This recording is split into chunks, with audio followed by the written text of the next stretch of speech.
jërëjëf Abdoulaye Diop mbokk yi ñu ngi leen di gërëm di rafetlooti seen ànd ak ñun saa su ne RFM rajo Futur Média yéen ñi ànd ak ñun ci fajar ak léegi di leen ñaanal jàmm di ko sàkku ci yéen tey ji nag ni ñu ko waxee sànq wàllu à la traite gi la ñuy waxtaane Sénégal ndax xam ngeen ni rajo bi daanaka ngir pàcc yëpp la mag ñi dañuy faral nag di jàmbat lool Sénégal rajo ak télé yi xëy na espace yu xaw te yaa noone waaye jàpp leen ni mag ñi ca lanu rawatina sax jamonoy mbas mi ci la ñuy profité di leen fàttali li leen war ci sàmm sunu mag ñi li ñu ci war ñun ñëpp ngir càmm gi waaye lu nu war ngir moytu ñun ñëpp ci wàllu fagaru bu leen fàtte kon loxo yi nay faral di set lu bari ndax loxo yi mooy njaag ci lépp nag ndax microbe ba fa lay jaar kon ñu koy moytu loxo yooyee beneen moytu gi mooy muy di laal sunu kanam sunu xar kanam ndax xam ngeen ni foofu it moo waral ñuy sàkku ci yéen ngeen di masque wu saa su ne ngir moytu doomu jàngoro bi jaar fu ci mel ni seen gémmiñ wala seeni bakkan kon bu nu ko defee rek sunu borom mun na def jàmm ku amul ndox ak përngalu saabu it nga wut ak gel dina ci baax ngir moytu au-delà de corona gi sax yeneen ni jàngoro yoo xam dafay tukkee ci loxo yu setadi ñu ngi ci téléphone bi ak ku ci mel ni El Hadji Mapod Diallo moom aji à la traite la sëñ Diallo ñu ngi ziar bu baax. waa Alaaji Assane maa ngi lay nuyu di la sant. jërëjëf tey di la gërëm ci invitation bi ñu defal. mu ngoog tey moom dañu leen ci boole citoyen lambda yi ngir rek ñu daal di waxtaane réew mi ndax réew mi ku ne ca nga un Sénégal pour tous Hadj Bassirou Ndaw mu ngi également ci téléphone bi sëñ Ndaw ñu ngi ziar bu baax. oui maa ngi lay delloo ziar. jërëjëf. ñaanal jàmm ak salaam. amiin ñu bokk. daa ñaanal fan yu gudd yoon ak wér a wér. amiin ñu bokk lépp. jërëjëf El Hadj Mapod Diallo d'abord ndax mënees na xam yow laata à la traite gi ci ban service nga ne woon ci loolu ban fànn nga daa yëngu. man maa ngi nuyu ñëpp di nuyu auditeurs RFM yëpp. di rafetlu waxtaan wi. maa ngi woon Sonatel. conducteur des travaux laa woon. tout le réseau bi nga gis fii yëpp maa ko defal. macha allah. waaw ci kattanu yàlla. dëgg la li ngay lan nga gën a jàmbat ci nekkinu aji à la traite ci Sénégal. bon li ma gën a jàmbat ci retraite u Sénégal mooy dañu négligé dañu am institution ba pare institution bi dañu toppatoo. je m'explique. oui. da ngay retraité supposons nga retraité 2011 nga am 244 000. Macky Sall la yokkal ñu 100 000 maanaam muy 340 000. bon nga dem banque leb fa soo fa lebee ñu lay dagg supposons 80 000 ci somme boobu. soo demee ba Macky Sall wàññi salaire def ko mensuel léegi tu as 174 000 80 000 la ñuy dindi 80 000 ngay fayee ko par mois. 80 000 mënul yore kenn. dëgg la. du dëgg. deuxièmement dividende yi am IPRES du ko séddale ci agent yi maanaam jël une somme forfaitaire jox ko agent bu ne du ko def. beneen bi da ngay dem 2013 ba léegi hôpital Thiaroye nga xam ne hôpitalu pauvre yi la. bi nekk fii banlieue. da ngay dem ñu ne la xamuñu IPRES. te un retraité nga jógee fii ci banlieue bi bëgg a dem ba Dantec bëgg a dem ba fii day métti. waaw. ok bon bu ngeen sañoon daal ñu jege. voilà jege leen ak bërëbu paju yi. ñu jege leen ak bërëbu fawkaay yi. deuxièmement. mas bi am. déggoo suñu PDG déggoo suñuy docteur wax on a des docteurs qu'on paye. kenn waxul kenn toppatoowuñu te retraité warul génn sax di doxantu parce que màgget nga. du dëgg. banque yi da ngay dem ci banque yi di nga def 2 heures de temps pour jël te da ngay diabète wala nga kii wala nga am tension wala nga am cardiaque ñu toog loolu la. c'est-à-dire joxuñu ñu suñu cër mooy. dañu beddi. loolu est-ce que du au-delà de institution bi ngay wax ñun Sénégal ñoo ni xaw a demee ñun Sénégal.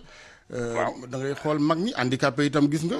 waaw place yi ci war dañ leen ko dul jox ñun na penc mi la du kenn. ñun la waaw ñun la.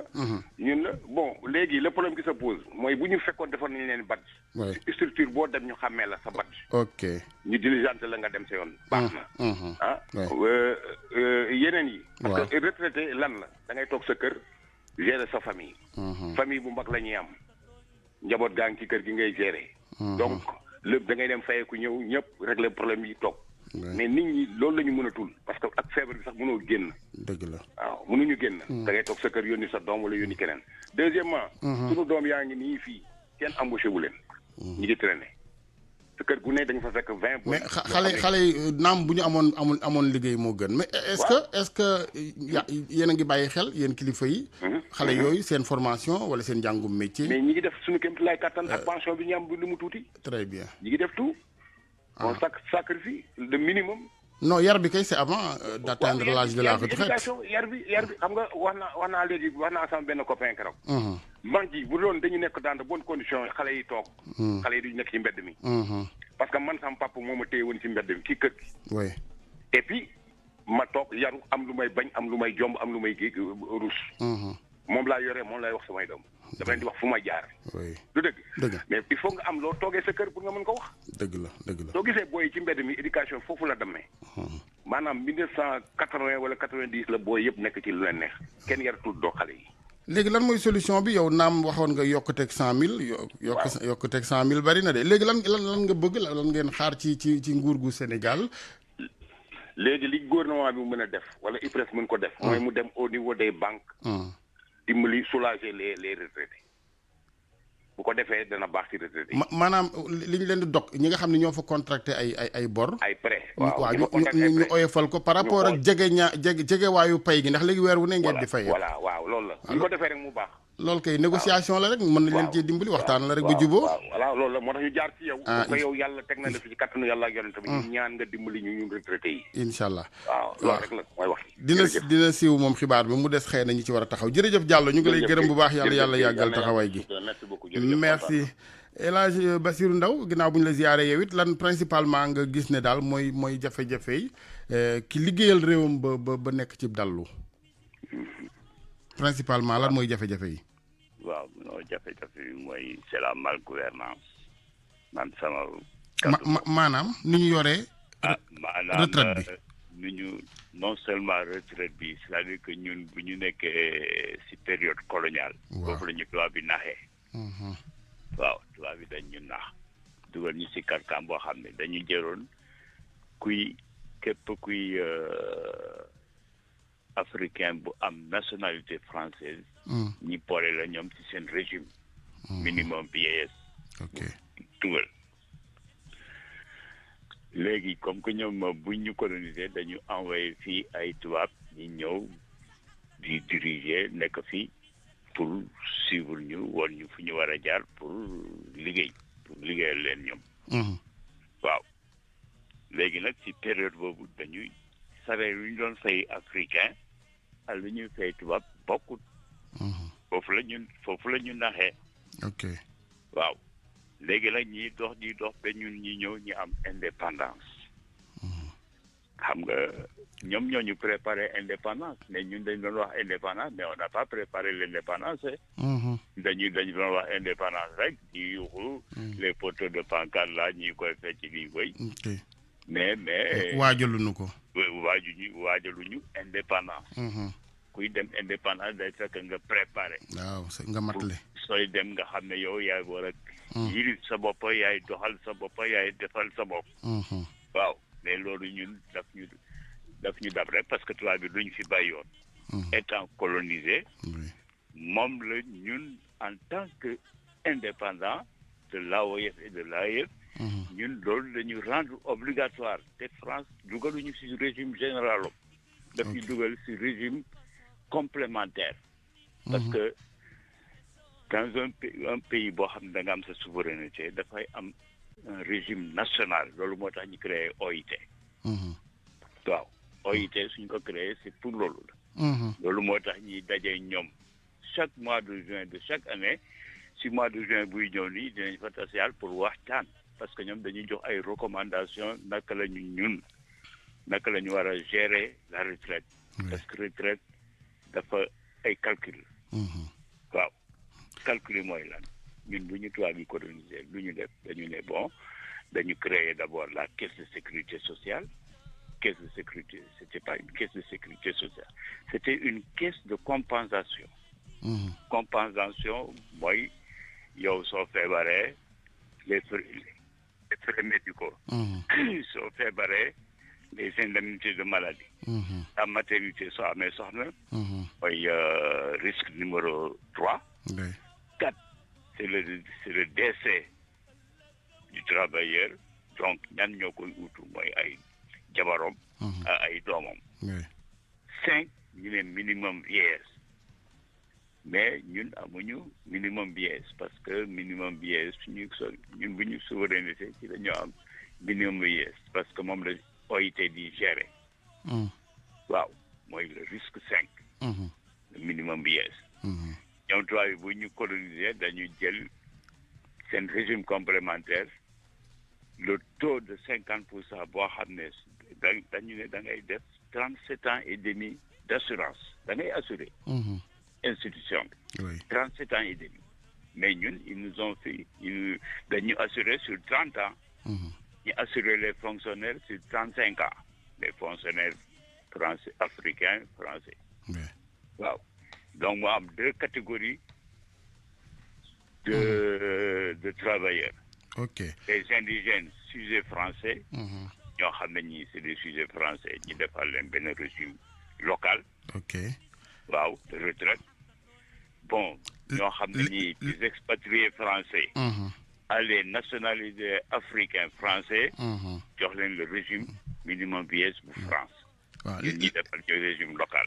léegi comme sunu biir la ñun ay njaayee ki jóoba ki jaxate géey waaw xam nga tubaab bi sax moom loolu bettu ma ci tubaab waaye bu fekkee ni ñun sunu biir la yemale gi amul foofu lay bettee léegi comme ñun moom nañu sunu bopp comme ñu ngi ak sunu régime bopp lan nga yaakaar yow sëñ Ndaw ne moo mën a dugal ak jubbanti ci yëf yi.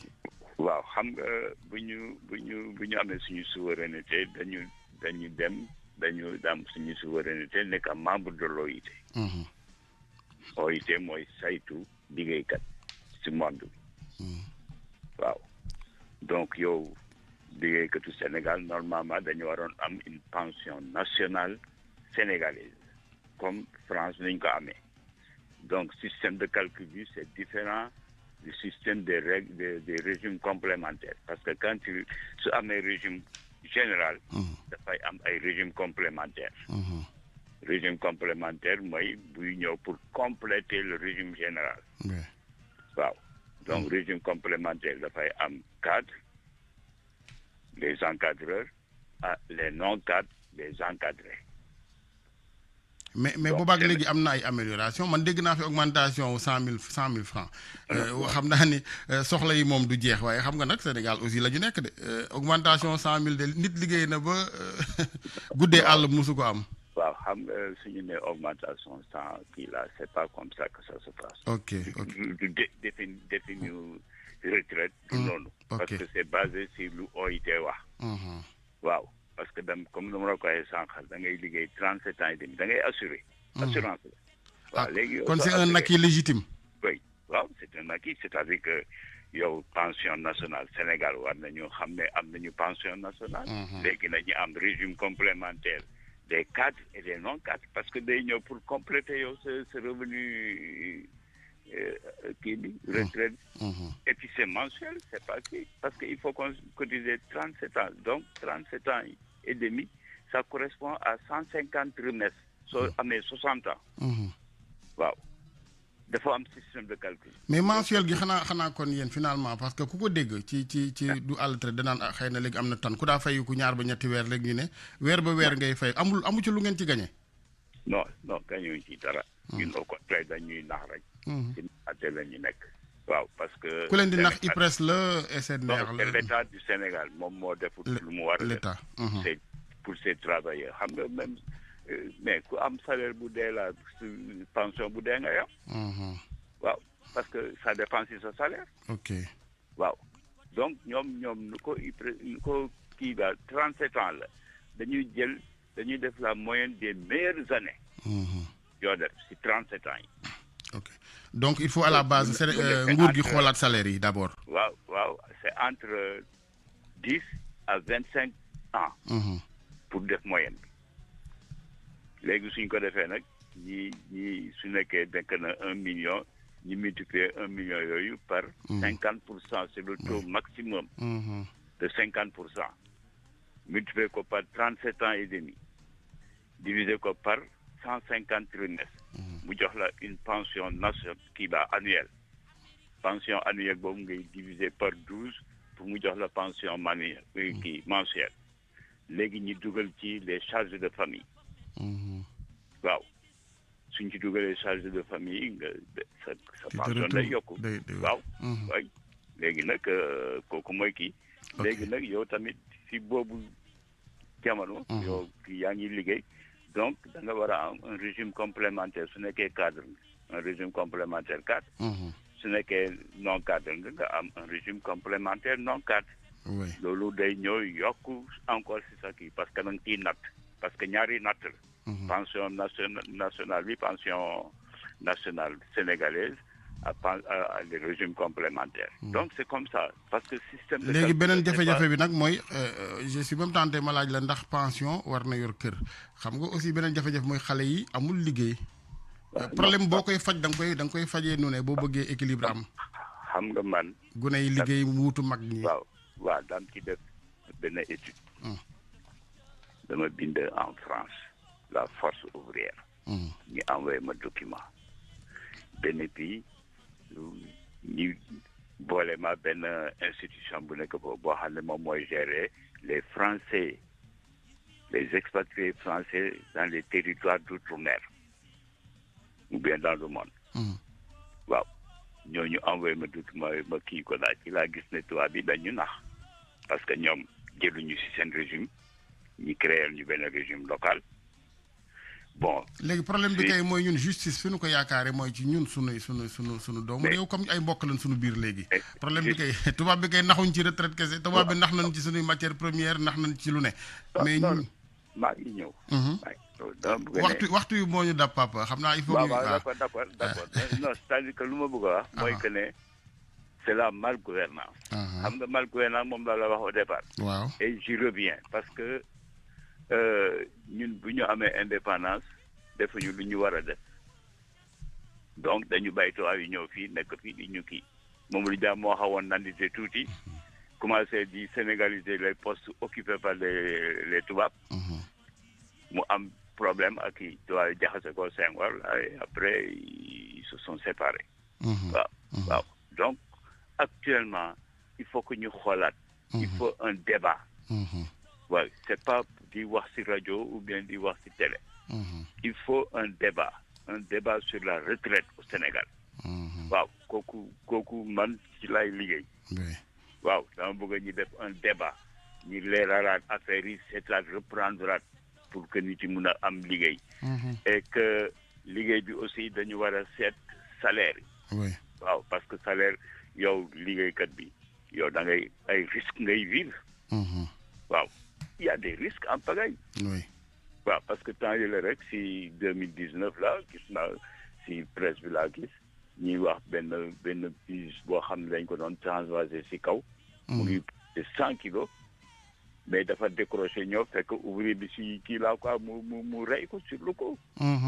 waaw donc risque yooyu là kan moo koy supporter. c'est la caisse qui doit supporter on n'a même pas une caisse de sécurité sociale c'est une caisse de compensation bu fi tubaab bi ay moom la ñu nekk di doxal. ok waaw donc pour yooyu yëpp dañ ko war a il faut ñu tëggaat ko ba justice gën a am daal ci lépp. yëpp pour que nit yi mun a am. dund parce que tubaab bi lu tax may dañ ñu na.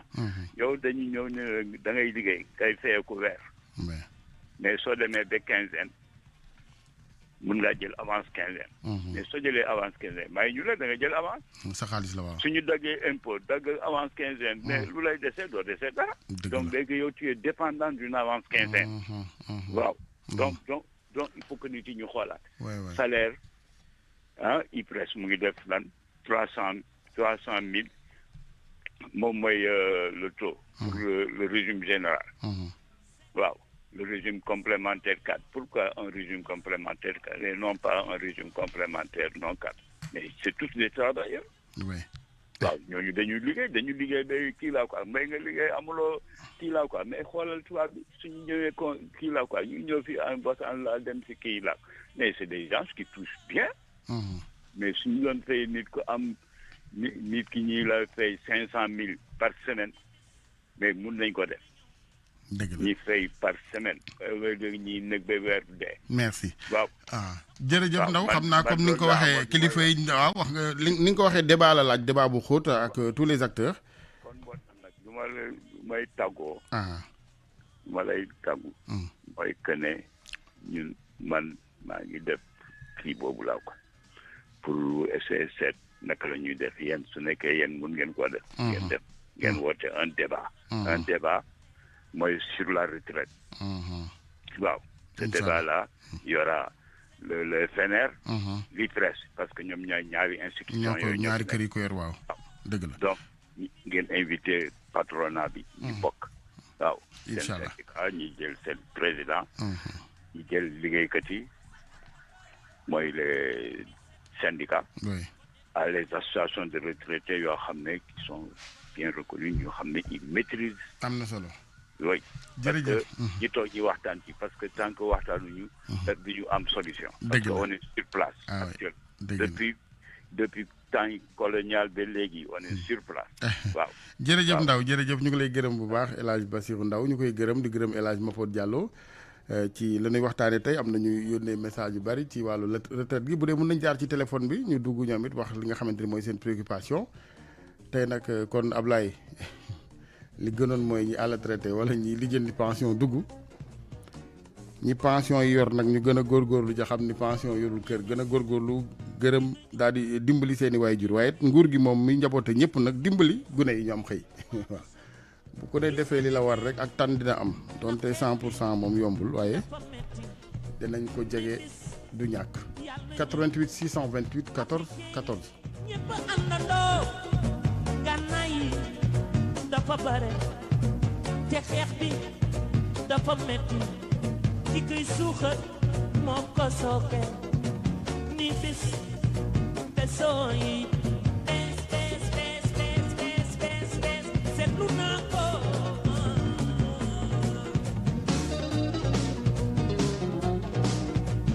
asalaamaaleykum. maaleykum. waaleykum salaam. Yàlla yi Assane Gueye. waaw kooku.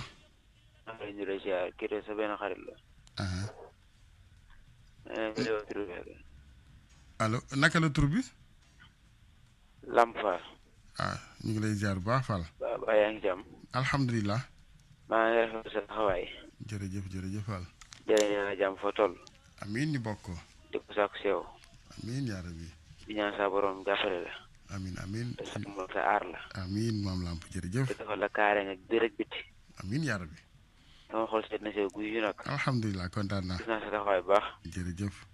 xam naa sama tur dama ko may fësal fii nag waaye. maa ngi sa numéro. Hmm? léegi ni envoyé naa message. d'accord waaw waaw. maa ngi sa numéro. wax nga dëgg wax nga dëgg wax nga dëgg. c'est sama tur dama ko may fësal fii. yow sama soppe nga wax nga dëgg. nuyul ma sa waa rajo yëpp. dinañ ko dégg. bëgg naa leen lool foo ma toll maa ngi bàyyi. jërëjëf ñoo la raw Fall. Abdoulaye Diop moom nekk ci technique bi.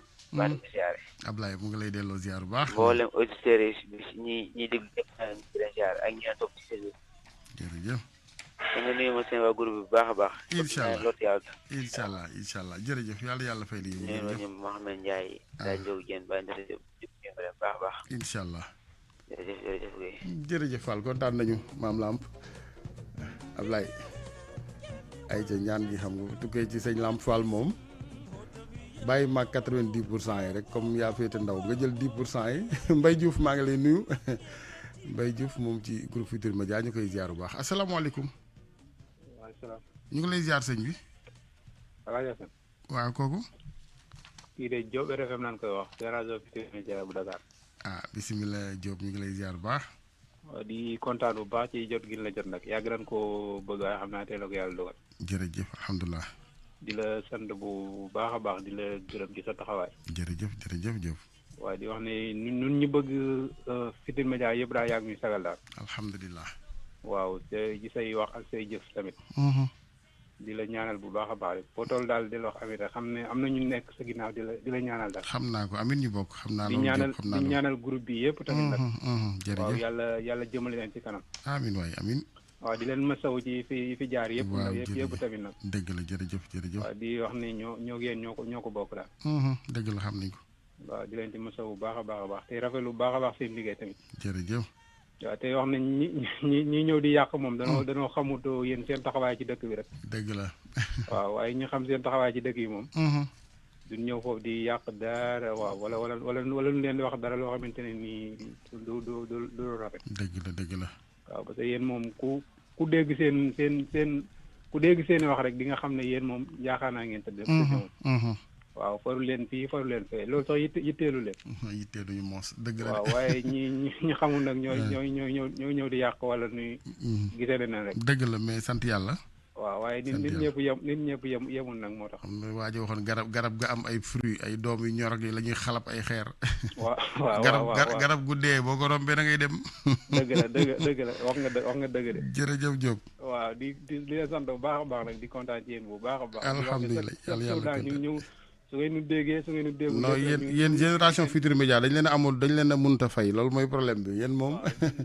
ñu ngi seen ginnaaw rek. Diouf Sopp da baax Modou Gueye tout Asfal ñoom ñëpp quoi. maa ngi ko dégg muy woote maa ngi leen di siyaar ñoom ñëpp ñoom El Hadj Diouf ñoom Modou Gueye ñoom Asfal ñëpp rek. jërëjëf vraiment. waaw ku lim da ngay jiw waaye ñu ngi leen di siyaar ñoom ñëpp rek daal. di wax ñun daal chaque jour daal ñu ngi seen ginnaaw rek daal. merci jërëjëf Diop RFM vraiment ñu ngi leen di gërëm mooy auditeur ak téléspectateur ak lecteur Futurs Médias yi nga xamante ni ñoom saa su ne daal ñoo ñu nekkal fu ne nag macha allah sur le plan national bitim réew léeg-léeg sax ñu ni xuloole fu nu yëgul xam naa dañoo xër rek waaye xuloo koo xamante ni moom daa taf nopp yi bëggut a dégg matu ko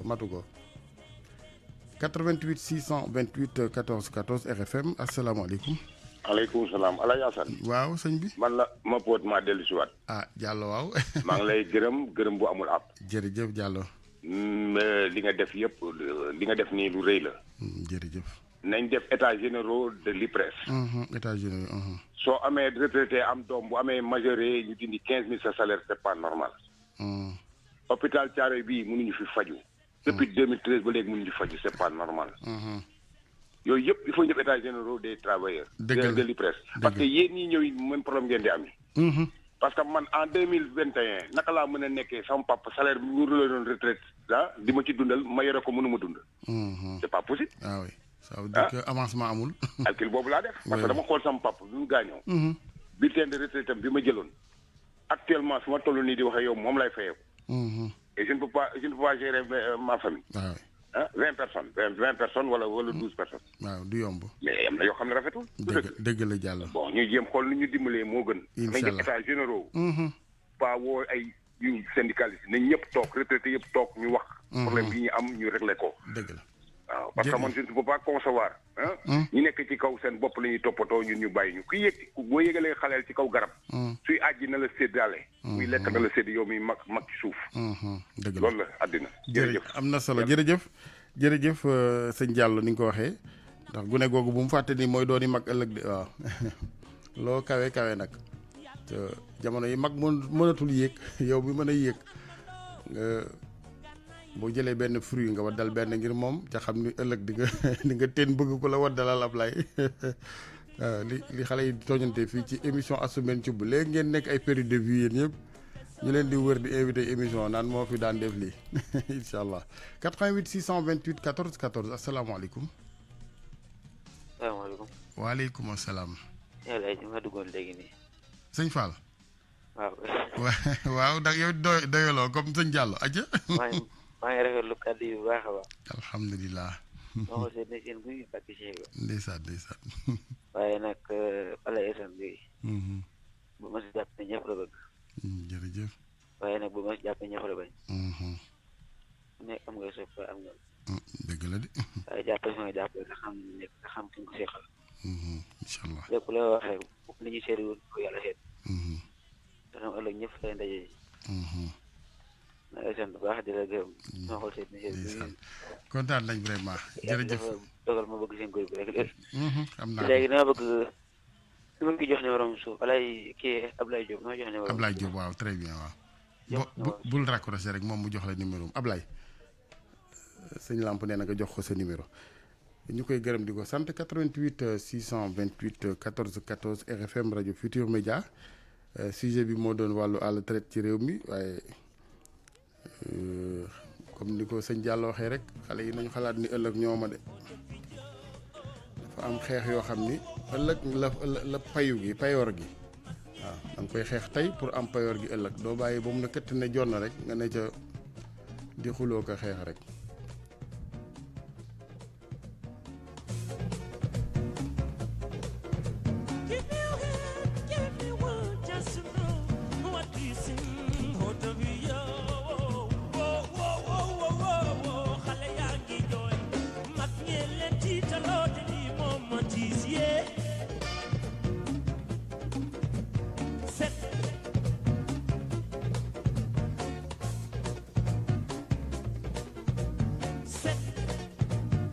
doo asalaamaaleykum asalaamaaleykum. waaleykum salaam wa rahmatulah. bisimilah. sëñ Assane. waaw kooku. kii de sa benn soppi bu la yàgg a suivre mais mosul dugg ci rajo bi. jërëjëf waay naka la. Mbaye Ka la tudd. Mbaye Ka. Mbaye Ka waaw. waaw Mbaye ñu ngi lay ziar Ka. maa ngi lay siyaar bu baax maa ngi lay déglu chaque jour. jërëjëf waay. depuis bi nga nekkee Walfadjri yaa ngi tooñante ak DJ Boub. waaw maa ngi la suivre moom sama doom bàjjen la moom. waaw xam naa boobu pingéer bi nga nekkee Walfadjri. boobu ba nga nekk fii. waaw. bu Sénégal amoon Assane bi yu limu ci rajo yi. kon dinañ sant yàlla bu baax a baax a baax a baax a baax. jërëjëf ñu ngi lay ñaanal foo toll liggéey. jërëjëf Ka. bu ma amoon te numéro nag dina baax lool nag ku la toppe la. bul raccroché waaw sama diggante ak yàlla laay wax. ndeysaan alhamdulilah jërëjëf ku Ka. la bëgg la te yàlla tax ndax yow ku baax nga yàlla moo la baaxal yàlla na la yàlla jubal. amiin amiin Ka da ngay garder ligne bi dégg nga. waaw may garder ligne bi. waa kay Ka bul raccroché Ablaye jox la numéro bi Cheikh Tidiane Diagne dañ ko def émission dédicace rek benn yoon waaw Ablaye animation bi nag moo may të ndax turu tube yeeg volume bi xaw ma est-ce que volume amati na sax léegi dafa naa waxin bu bees la Aba bu ñëwee jël relève bi ñu ngi leen di gërëm vraiment kenn amul seen fay yéen soppe yi ndax jël sa xaalis dugg ci serveur bi noonu ngaa dem def ne sekkee na ngewee ni jënde ko sa ndékki say croissant waaye nga jël ko wootee ngir fësal cofeel yàlla fay leen asalaamaaleykum. allo salaamaaleykum. waaleykum salaam. waaw Laaji Assane ñu ngi nuyu groupe Futurs Médias Mamadou Medor bi am mbégte bi. Mamadou Medor tey retraite bi la ñu waxtaanee de Medor yow retraité goo de. waaw retraite moom dafa nekk lu nga xam ne lu am solo la. parce que wax dëgg yàlla ku liggéey ba dem retraite moom. dafa nekk lu nga xam ne da nga war a sóoraale sa ëllëg. war a mën a dallu ah. waaw sóoraale njaboot gi wax dëgg yàlla sóoraale sa bopp tamit. wax dëgg yàlla dafay nekk lu am solo am na ñoo xam ne nag moom dañuy liggéey te duñ ci bàyyi xel. dafa nekk lu am solo am ñoo xam ne dañuy góorgóorlu bu baax a baax a baax a baax daal am boole ko ak yeneen bàyyi sa ëllëg ndax wax dëgg yàlla ku liggéey ba retraité daal dafa laaj war nga mën a bàyyi xel pour ëllëg loo xamante dafa laaj waajal nga ok xam boo demee bay retraité dina am loo xamante dañ la koy jox comme boo xam ne da nga ko yóbbaale xam ne IPRES moo ko doon dagg ci sa salaire te wax dëgg yàlla mu retraité te ñi nga xam ne dañu dem ba liggéey ba dem ba retraité ñu ngi tamit wax dëgg yàlla organisé wu nañ ba nekk benn te wax dëgg yàlla président de la République yokkal leen seen passion aussi tamit dina yombalal leen pour bu ñu koy mën di fayeeku tamit mu yomb si ñoom loolu président Macky Sall defal na leen loolu ñoom na wax dëgg yàlla waxuñu dara sant nañ bu baax a baax président Macky Sall loolu moom am na solo loolu jërëjëf Medor asalaamaaleykum allo salaamaaleykum. waaleykum salaam. El Hadj Assane ñu ngi jaar bu baax. jërëjëf sëñ bi ñu ngi delloo ziar. ñu ngi woote Medina. waaw nekk Sofay RFM. ok jërëjëf. waaw dëkk Ndok Ablaye Diop. Ablaye Diop waaw. waaw di la ziar bu baax kontaan ci liggéey bi wér-wér. mais jërëjëf waay. di la taxaw di la ñaanal. amiin. gis nañ taxawaay bi. amiin jërëjëf. waaw li ñu doon wax daal ci wàllu retraite bi mooy. waaw. il faut njiit ñi bàyyi xel bu baax que ni ëllëg jeunesse bi comme dañoo bëri. waaw ñu jéem a xool ni ñu jàppale ñi nga xam ni am nañu tuuti xam-xam. ñu jéem a xool ni ñu leen mën a dugalee ci service public bi. dëgg la service public waaw service nguur gi quoi. waaw service nguur gi maanaam ñu jéem a yokkas lépp ci wàllu recrutement. waaw. waaw ba pare ñu tijji centre de formation yu bëri. ndax comme sentir nañ ni bi ñu toogee ci jamono yi ni ci ginnaaw. sentiroon nañ ni que ni Sénégal maanaam xale yi tëb. waaw kon léegi nañ jàppale xale yi tijji ay centre de formation jàppale nit ñi. dëgg la fexe cee jël jukki bu am solo li fi jotoon am muy genre émeute boobu amoon yaakaar naa dootul amati. waaw parce que gis nga yaakaar naa boo nekkee ci dëkk danga naa lan laa mën a dëkk surtout boo nekkee ndaw. oui. ñun ay xale la ñu ngi liggéey ñu ngi góorgóorlu jël suñu ay morom jàngal leen métier. très bien. parce que ñun gàll maison bi ñu màggee. ma dama toog keroog def benn diagnostic bu ndaw sentir ni suñu kër amul chômeur. xamul tax amul chômeur. parce que ñun ñi nga xam ne ñun ñooy suñu ay waajur dañu tàggatoon. teg ñu ci yoonu siraatal mustaqim. am na solo da ngay jàngi bu fekkee jàng bi baaxul ñu wutal la métier. nga dem dugg métier dëgg la. waaw ñu dem dugg métier te loolu ci lañ nekk boobu ba léegi. très bien. waaw man mii di wax ak yow nii yaakaar naa amaguma 40 ans mais def naa ci ouvrage presque 22 ans. très bien. waaw maa ngi sant bu baax maa ngi jël ay samay xarit ak samay rax yoo xam maa ngi jël di leen formé. di leen jàngal xamal leen ne affaire bi bu nguur gi kese. mais boo nekkee jeune da nga naan lii laa mën a sama réew. nguur bi di ñëw deuxième position. dëgg la am na solo. man daal bu doon sama sago comme yow yàlla dimbali ne la que ni boo waxee nit ñi dinañ la bàyyi xel. waaw nga jàpp ci ñaan nguur gi ñu dafay centre de formation dafay école de formation ñu jàppale jeunes yi. yaakaar naa bu ñu ko defee moom. incha allah problème doo ko am ci Sénégal incha allah. am na solo jërëjëf vraiment macha allah contribution bi. waaw te ni nga ko waxee nguur gi non seulement nee nañ dégg nañ ko waaye dinañ ci taxaw kon defe naa lay amatul waaw ndax keroog moom li génn ci ay ndaw moom ni nga ko waxee rek lay amatul ñu ngi lay gërëm di la sant nañ ci jox jukki bu am solo daal lu ñu doon def benn ñu jéem koo yokk ba fukk loolu lépp ay effort rek la yàlla xam na li ci xol yi waaye li bon mooy bañ a jéem dara waaw wala boo ko wengal waaye booy jéem moom am ca payu yàlla bul xool nag payu nit ñi moom daanaka fekkee nag njëwén léegi Ablaye kenn mënut a wër seen gàmb boo ko naree wër fi ngay fanaan jërë ngeen jëf Ablaye Diop a nekkoon ci technique bi El Hadj Assane ci micro bi ci wàllu réalisation Hadj Ndiogou Diène ca kanam tuuti 10h Mamadou Mouhamed Ndiaye ak turandoom